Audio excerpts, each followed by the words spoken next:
はい、哲也です。今日はね、盛り上がる CPAC、トランプにつなぐポンペイオ演説というテーマでお話してみたいと思います。ご承知の通り、今、米国ではいわゆる CPAC の年次総会がフロリダのオーランドで開催されていますね。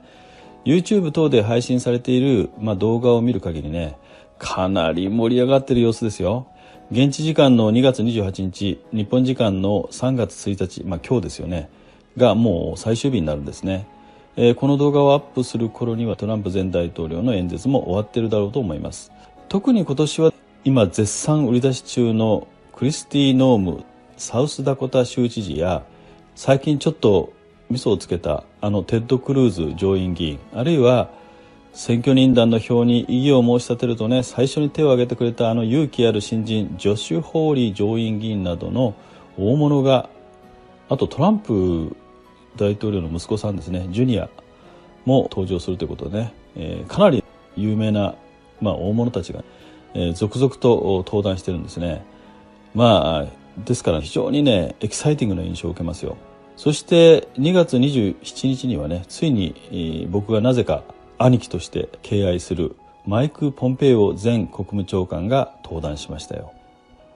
当然会場はね、一気にヒートアップ、ね、ポンペイオさんは大げさな語り口ではないんですよね。しかしね、トランプ政権が4年間に上げてきた実績を、切々と訴える感じがね、とっても好感が持てました。さすが兄貴という感じですね。そして話につれて溢れ出すような独特の、なんて言ったらいいのかな、人柄の良さがね、すごく伝わってきましたよ。おそらくポンペイオ兄貴の演説の役割は、翌日、つまり今日のトランプ演説への地ならし的な意味合いもあったのではないかと思います。まず今回はね、この記事をベースにポンペイオ兄貴の演説内容をご紹介しておきたいと思います。ポンペイオ氏は全体を通じてトランプ政権のアメリカファーストの政策がいかに米国の自由を高め、全世界に恩恵を与えたかについて熱く語りました。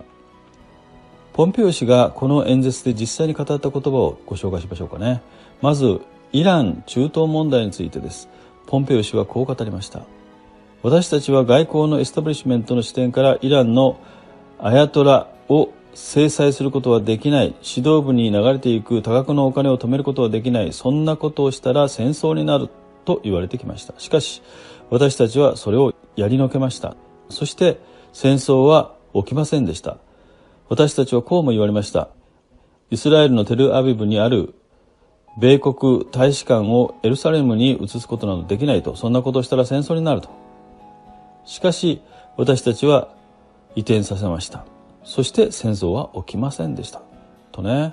この言葉からわかるように、ポンペイオ氏はトランプ政権が旧来の外交の常識や権威者の言うことにとらわれず、自分たちが正しいと思ったことを信念を持って断行し続け、実際にそれがうまくいったことを力説しました。同様のことはゴラン高原でも起きました。中東におけるいわゆるアブラハム合意の成功も、これまでの外交の常識や権威者の考え方にとらわれない大胆な発想から生み出されたものだと言えそうですね。ポンペイオ氏は対イラン政策についてこう語っています。私たちはアメリカの自由を確保し、我々の価値を守るために左派右派を問わず、外交政策に関してエリートの考えに反するようなことをどんどんやってきました。しかし残念ながら、新しいチームであるバイデンチームはイランをなだめすかす方向に逆戻りしているようですね。それは米国にとってもその地域にとっても災いの元となるでしょうとね。ポンペイオ氏はパリ協定についても仕事を奪う馬鹿げた政策だとしてこう述べました。パリ協定なんて英かっこしいのエリート外交官のためのファンタジーに過ぎませんでした。バイデン大統領がこの協定に復帰したとき、習近平はずっと笑いが止まらなかったと思います。それによって米国の労働者は職を失いましたとね。実際バイデン政権が2月19日にパリ協定に復帰した後、中国が米国の力を削ぐためにそれを利用するだろうと警告した専門家も少なくありません。ポンペイオ氏は北朝鮮問題に関してもこう述べました。トランプ前大統領は当時 CIA 長官だった私を平壌に派遣してキム委員長と歴史的な米朝首脳会談の準備をさせました。結果としてシンガポールでのサミットが実現しました。そして皆さん覚えていらっしゃると思いますが、私たちは Fire and Fury を持って臨みました。それは戦争を引き起こすためではなく、戦争を防ぐためだったんです。そして実際戦争を防ぐことができました。シンガポールとハノイで首脳会談が行われて以来、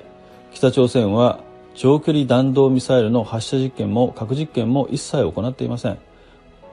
これが真の外交政策ですとね。このようにポンペオ前国務長官は自らがトランプ前大統領と共に進めてきたトランプ政権の外交成果をこの演説の中でしっかりとアピールすることができました。ところでポンペオ氏が国務長官だった頃の最大の課題が何だったかといえば何だったと思いますか？そう、それはやはり何といっても対中外交ですよね。今回の講演では対中外交については、時間の関係でね、あまり深く立ち入りませんでしたけれども、同日行われたエポックタイムス米国思想リーダーというチームとのインタビューで詳しく話すことになりました。その概要がこの記事に書かれていたので、これからはこの記事内容をベースにお話ししますね。このインタビューの中でポンペオ氏は中国指導者の覇権的野心がトランプ前大統領が仕掛けたいわゆるデカップリングとも呼ばれる米中離反につながっていくとの見方を示しました。ポンペオ氏はリチャード・ニクソン元大統領とヘンリー・キッシンジャー元国務長官が始めた長期戦略として中国共産党政権と関係を深めていくというアプローチはもはや失敗に終わった。これからは米国を含む多くの国々が中国と長期的な関係を深めるアプローチを断念する方向に向かうだろうと見ています。その上でポンペオ氏はこう述べました。40年以上もの間、民主党共和党を問わず中国との関係を深めたら物事が良い方向に向かうだろうという考えがあった。しかし中国はそこにうまくつけ込み、米国人から仕事を奪い、米国で大切にされてきた多くのものを破壊しましたとね。トランプ氏がポンペオ氏と共に取った CCP に対する強硬姿勢は西側諸国に目を覚ませと警鐘を鳴らす役割を果たしましたが、バイデン政権になって米国やその他の西側諸国がトランプ前大統領のアプローチをちゃんと踏襲していくかどうかはね、まだ定かではないんですよね。今のところ米国ではブリンケン国務長官とかオースティン国防長官あたりは一応前任者とあまり変わらない対中強硬姿勢を一応見せていますけれどもね。まあその上にいる肝心のあの人ですよね。梅爺がですね本当当てにならないんですよね。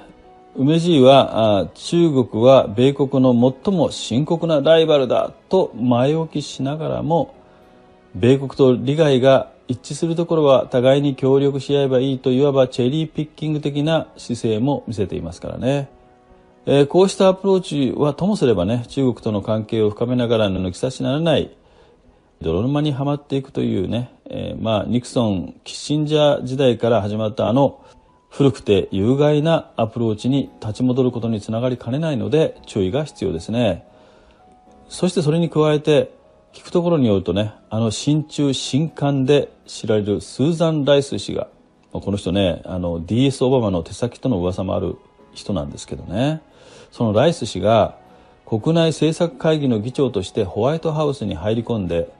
影の大統領と言われるほど隠然たる力を発揮しているとのことなんですね。ライスさんってね、日本嫌いとも言われてるんですよ。親中親韓堅日ですよ。最悪じゃないですか。その原因の一端はですね、麻生副総理がライス氏のことを顔の怖いおばさんと呼んだことがあるっていうのを聞いたことあるんですけど、どうなんでしょうかね。記憶違いか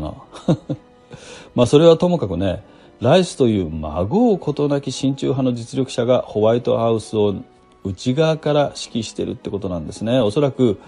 ポンペオ氏も、トランプさんもね、そのあたりを非常に警戒してるんじゃないかと思うんですね。さて、今この動画を作っている最中にもトランプさんの演説が続いているのかな。もう終わったんでしょうかね。いずれにしてもその詳細についてはまた明日以降に詳しく紹介してみたいと思います。あなたはどうお考えでしょうか。ではまた。